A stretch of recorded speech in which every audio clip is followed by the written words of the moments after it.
Down.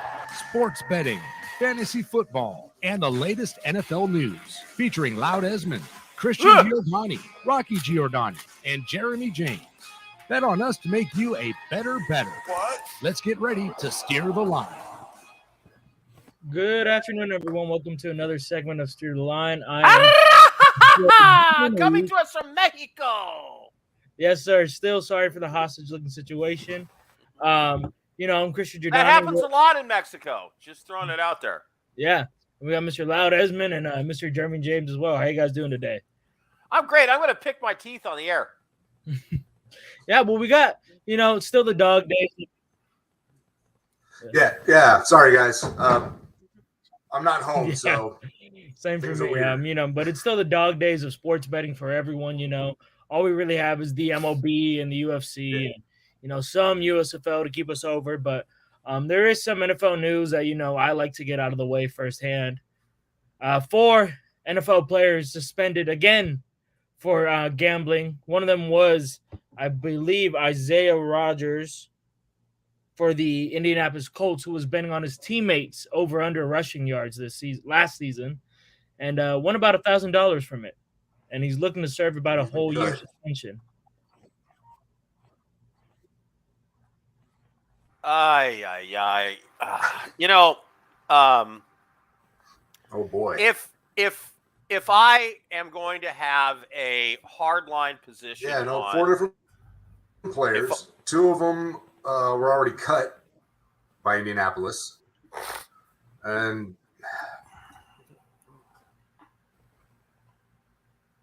if I'm going to take a hardline position on players staying off the weed, so they don't get suspended, I think it's really simple. If you're an NFL player, you can't bet on the NFL. What was that? I said, I'm going to, the position is very simple here. With great power comes great responsibility. If you're an NFL player, you can't bet on the NFL. You can bet on college. You can bet on basketball. You can bet on hockey. You can throw $10,000 to throw down on a craps table. You can't bet on the NFL. So don't do it. Not complicated. Yeah, it's terrible for the NFL. It's a bad look for them. They pushed this, DraftKings, all these sports books to sponsor the NFL, and then the guys who aren't betting on the NFL that have been suspended for the Lions, who are just betting in team facilities, are now getting suspended for 6 to almost 17 games. Now that is ridiculous. If you are an NFL player, you should be able to bet on anything you want, except you can't bet on the NFL. Exactly. So to say, is that really the rule in the NFL? If they place any bet on any sport and they happen to be in an NFL facility at the time? They can't be in a facility, a transportation, or a hotel. NFL. That's ridiculous. Yep. It has to be during the offseason as well. That's stupid. Yeah. That's a rule that needs to be changed. I agree they shouldn't be betting on the NFL. I do, Jeremy, I know how much you love gambling on sports. What do you think? I think we have a little delay on Jeremy. I don't think he's here with us. I don't think he's really here with us. He's looking at his phone. Jeremy, can you hear us? All right, we're gonna go on as if he can't, because I don't think he can. Oh, he's gone. All right, he's trying to reconnect. I know he's in a weird location. Yeah. What are you at a bus station in Tijuana or something? I'm in my cousin's bedroom. Oh, well, there you go. I hope she's hot. Just throwing it out there. So one of these things that I have to talk about, because it's coming up tomorrow, USFL Championship, and I will try to keep this short. The Birmingham Stallions, which is one of the only teams that has a home field advantage because they play in Birmingham. The USFL is doing this stupid thing where there are hubs. One's Canton, one's Birmingham. So you have one team, the Birmingham Stallions, that actually has a home field advantage because they play in the town with their name on it. Hello? Yeah, sorry, we lost power here for a second. So they plan a town in the stadium with their name on it, and they draw crowds, whereas no other team does in the whole freaking league. So are we surprised that Birmingham 2 years in a row has had one of the best? There's Jeremy. That Birmingham had one of the best records. They won the USFL championship last year. Now I love their coach Skip Holtz. I think he's great. And Magoo, what a Magoo. Alex Magoo is probably the MVP of the league, the quarterback, who, by the way, was second string and had to step in after the first game. And after the first game, when their quarterback went down, I said they were done. Well, all right, shows you what I know. And then the Pittsburgh Maulers went worst to first, and they take on Birmingham. Of course, the Maulers have a 5-6 record, so even with winning the playoff game, they're still not above 500, and they're in the championship game. Happened in the XFL too. Well, guess what? The over-under on this game is 45, and it opened a 6-point favorite for the Stallions. The Stallions are now a full 7-point favorite. Well, these two teams played 4 weeks ago. And it ended 24-20 Stallions, which would have been under 45 and under the covering of the dog, the Maulers, of +7. By the way, the Maulers were leading that game 20-17 after scoring a touchdown in the middle of the third quarter, and the ensuing kickoff went for a 99-yard touchdown. And that was the difference in the game. So it was 2017 with about 6 minutes left with the Maulers leading, and with a touchdown on a kickoff return, that's how the Stallions took the lead. The Stallions are the best offense in the league. The Maulers are the second best defense. They allow 7.2 points a game. They had more takeaways at 20 than any other team in the league. They are +8. A best in the turnover ratio in the USFL. All right, before I give my official prediction, with just throwing those numbers out, Christian, who do you like?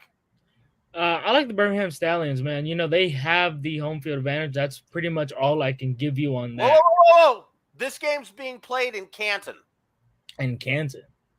Right. So there's no home field advantage. I'm still gonna go with Birmingham. It's the only team I have been money line. Money line, yes. Are you gonna lay 7? Yeah, I'll lay 7 straight. You're gonna lay 7. Okay. All right. So Christian's gonna lay the 7. Over or under 45? That's a tough one for me. I gotta go under, man. Actually, no, wait. Right. I'm gonna go over. It's tough to go under on playoff games. Yeah, your dad taught me that last year. Okay, Jeremy, Stallions or Maulers? I think everybody's going to like the Stallions, but the ±7 points is what I'm most interested in. I'm curious to know if there's a prop bet on how many fans will actually be in the stands even for a playoff game in USFL, because I want the over/under of 100. Take the under. Yeah. Yeah, you might be right. You absolutely but I bet the USFL gives away a lot of tickets to boys and girls clubs and stuff to kind of make it look full. Yeah. For the championship game, they've got to have people in the stands. They would hope. We would hope. All right. Officially, here's me on the record. I've been up and down on the USFL this year. You know what's crazy? I don't bet on baseball much, and I am crushing it in baseball betting. Christian helps me out every now and then with the Dodgers game. Who is this pitcher? Anyway, I'm going to go Maulers +7. I am going to go under, and I'm going to take, if I had $100 to bet on this game, I would go $35 under, $30 for the +7, and I'm going to put 30 on the Maulers +310 on the money line, because the team with the losing record won the XFL championship. So I am going to take a flyer with some money because it's the USFL, and who knows that the Pittsburgh Maulers just might win this game. That's the way I would bet it. Okay, we take the USFL now and we put it in a box and we throw it away because we're done with the USFL for the year. No more USFL talk, thank God. I'm looking forward to the XFL again next year. I hope they get a couple expansion teams. That was fun to watch. The XFL was real fun. I would love to see them be like a minor league for the NFL. If the Rock can get that merger done, it would be solid. The USFL has been painful. And I also, look, I've said this before, I'll say it again. Fox Sports owns Fox Bet. Fox Bet is a betting site. That means the bookie owns the league. That's a little weird for me. Yep. So, and there's been some very strange outcomes in USFL games. Let's just leave it there. Okay. Ooh, conspiracy. Just throwing it out there. Jeremy, let's talk NFL playoff projections, shall we? Yeah, it's never too early for that. Nope. No, never too Raiders early. win the Super Bowl. That's what's going to happen. By the way, just throwing it out there, if you look at the NFL strength of schedule, the teams with the hardest schedules are the Patriots, the Raiders, the Dolphins, the Bills, the Chiefs, the Chargers, the Jets, the Vikings. As far as lines aren't up there. It's interesting that the AFC North and West playing each other this year, and they consider to have the hardest schedules. Well, yeah, because they got some of the best teams. Yeah. Yeah. Right? You know, that's one reason why if I'm DeAndre Hopkins, I'm not going to the Patriots. They're going to get knocked around this year. Yeah, tough-ass schedule. The teams with the easiest schedules, Saints, Falcons, Colts, Panthers, 49ers, Bears, Texans, Steelers, Titans, Seahawks, Lions. It's almost unfair that the Niners get such an easy schedule. Mm-hmm. Yeah, I had exact same thought when I saw that. Now, you take that into consideration, and then we look at, I kind of tried to get a consensus, and this is what I came up with, because it goes back and forth between who's going to be a wild card team, who's going to win a division in some places, but this is the way it shook out as I looked at most places. Chiefs win the West, Bengals win the North, Bills win the East, Jaguars win the South in the NFL. All right. Given the strength of schedule stuff that we just looked at, does anybody think that any of those projections might be wrong? Again, Chiefs West, Bengals North, Bills East, Jaguars in the North, AFC. No, I think it sounds pretty good. I think, there's a couple of those, the North and the East that are going to be tough. And, it could be like in the North. I wouldn't be surprised if it turns out to maybe be Pittsburgh sneaking in there. Baltimore also has a shot. It's going to be a tough division, but I do like Cincy. Same with the Bills, tough teams in that division, but all in all, they should have a pretty good shot of coming out of there on top. Yeah, I agree with Jeremy. Those are pretty cut favorites. The West is obviously dominated by the Chiefs. The North is going to be the only one that's really a dogfight, excluding the East as well. The Dolphins and the Jets have a chance to take the division, depending on the Stephon Diggs, Josh Allen situation that we talked about last week. Okay. For me, a question mark in the West, I want to see how the Chiefs do with the reshuffled offensive line, and it's sort of Travis Kelce or bust on the offense right now. They've never had a great running game. And Isaiah Pacheco was solid last year, man. And I think it's going to be even better this year. Yeah. But again, the Bengals took the best offensive lineman, the left tackle from the Chiefs. Mm-hmm. And the guy that the Chiefs have sliding to left tackle is not proven. So, that's the most important. Now, the counterpoint to that is obviously, Jeremy, Patrick Mahomes could probably throw a completed pass on one pinky standing on his head, apparently. To a one-armed receiver. To a one-armed receiver with one eye. Right. Named Lucky. Yeah, I'm not sure who it was now. Someone put out a list this week that was going around ranking the weapons for teams in the NFL, running back, wide receiver, and tight end. And Kansas City was ranked 19th. And, it's interesting when you look at what they have there. And, outside of Kelce, they don't really have any stars or names. They lost some guys last year. From last year, they lost Juju. They lost McCole Hardman, who was there for years. No one major, but it's crazy that they find a way to put up those numbers when they don't seem to have the talent. That's just great quarterbacking and great offensive scheming from Andy Reid, man.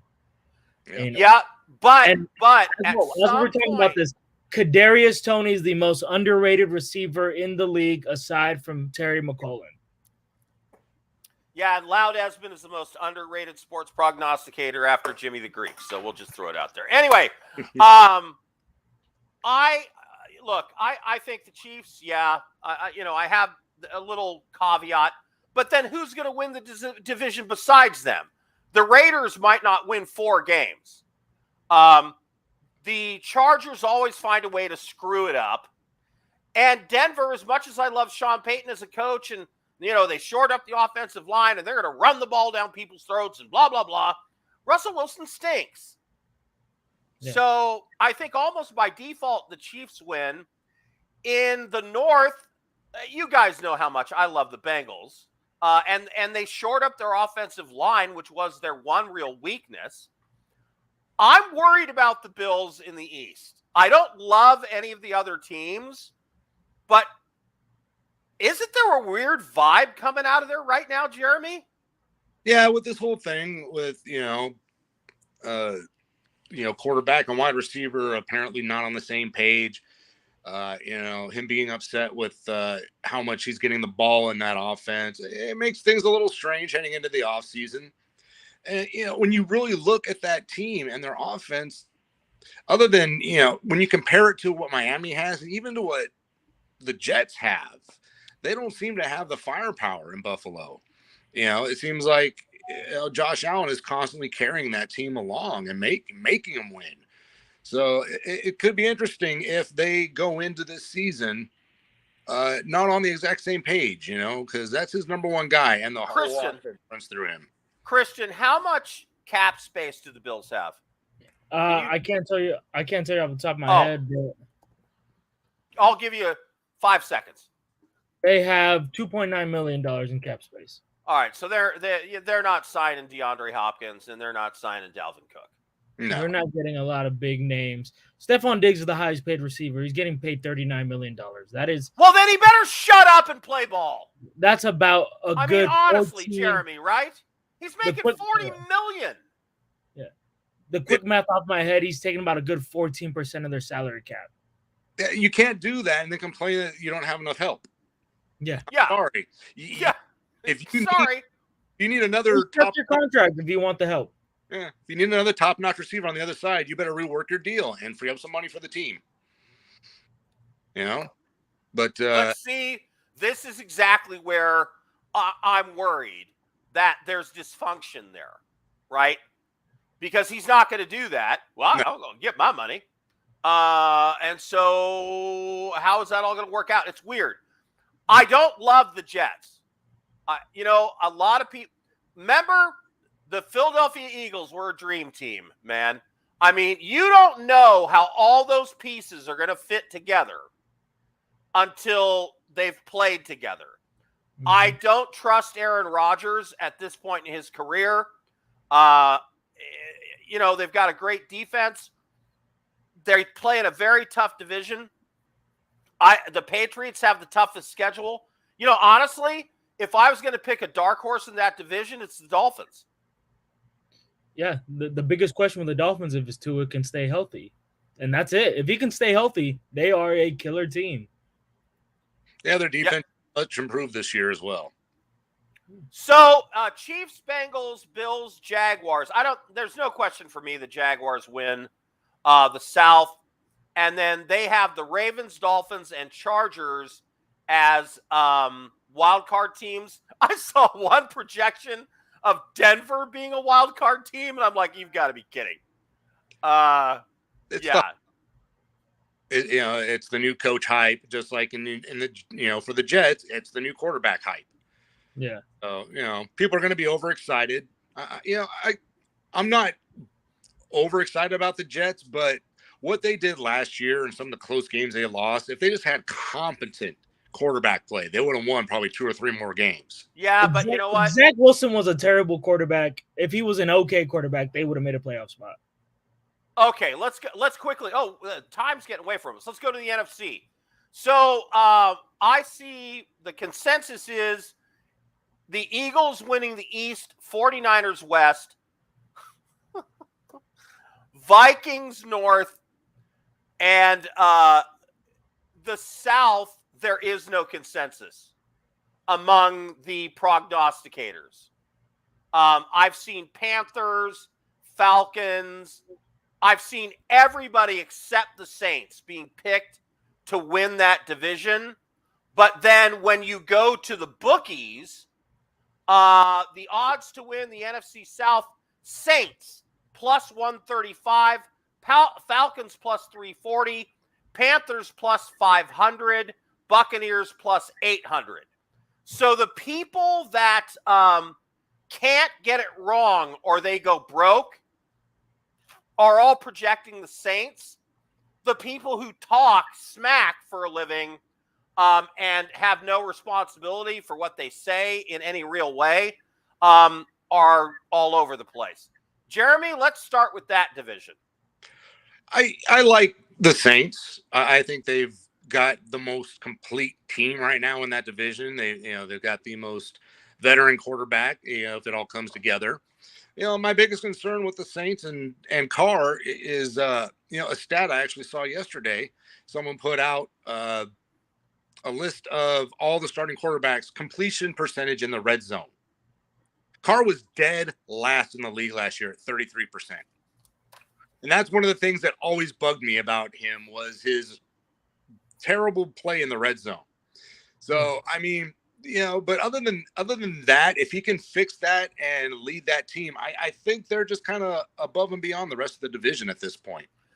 Just the talent. I'm sorry. Chris Olave is the third receiver. And he's great. They have a plethora at running back. They've got at least middle of the pack offensive line, and they have a very good defense. So, and it's a weak division. Yeah.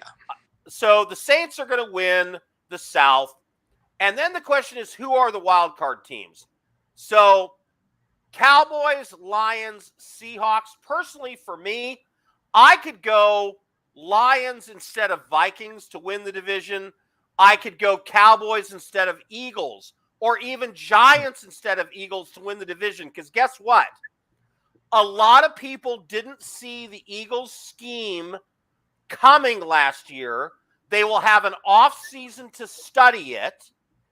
And the Eagles lost some pieces. I know everybody says they reloaded beautifully. Great. They did lose some pieces. And they lost both their coordinators. So and they have one of the hardest schedules in the league. So after having one of the easiest. So am I confident the Eagles are going to just, stride right back to the Super Bowl? No. Christian? I'm not confident either. They did load up again. They fixed some pieces that they were missing in the draft. Jalen Hurts, a top 5 quarterback in the NFL. That defense is still killer. A.J. Brown, top 5 receiver. I wouldn't be shocked for them winning that division, but I also wouldn't be shocked if the Giants or the Cowboys took that division as well. Yeah, it's another division. It's going to be a dogfight. Those 3 teams all have a chance of winning that division and should be good enough to make the playoffs. I don't know if all 3 will make it again like last year, but 1 minute. I think both Dallas and the Giants also improved. Lightning round. Who wins the Super Bowl next year? I'm going first. 49ers. Bengals. Oh, man. Yeah, 49ers. Yeah. All right, That's thanks, gonna be the guys. matchup. Thank you, guys. We are Steer Line, and we'll see you guys next week.